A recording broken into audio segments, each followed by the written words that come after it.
Causing delays and cancellations at South Florida airports amid a busy holiday travel rush. And Local 10's Roy Ramos live down at Fort Lauderdale-Hollywood International Airport with how things are looking tonight. Roy.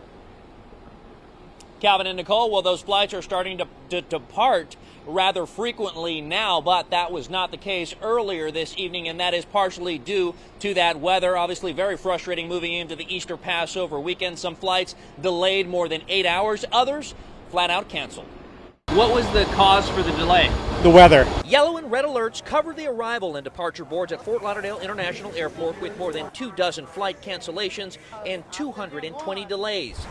Bad weather partially to blame. We were sitting on tarmac for over 2 hours. 3 hours we sat on the tarmac. For JetBlue passenger Len Gingle, his flight was originally scheduled to depart from Fort Lauderdale at 10:14 this morning. Its destination, Port-au-Prince, Haiti, but that flight was delayed more than 8 hours. The pilot came on and said the flight attendants have worked too late, and now we got to turn back in. So we go back in, we sit down, and go back on the plane, get re-put back on the same plane. We reached out to JetBlue, who tells us the delays were the result of bad weather across South Florida, which was followed by the flight forced to return to its gate to swap out flight crews. After 8 hours of on and off the plane twice, we asked the person at the desk to get us our bags. While Gingle chose to book another flight, the frustration setting in for travelers with plans for the Easter Passover weekend. Some forced to make other arrangements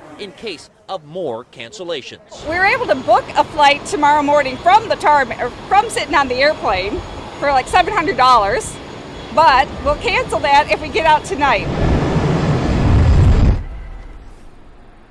And fortunately, that Delta flight did take off this evening. The same could not be said for other flights out of Miami International Airport. They actually reported 23 cancellations, followed by 25 delays. As for that flight to Port-au-Prince, it also took off this evening just after 7:30. It landed just before 10 this evening.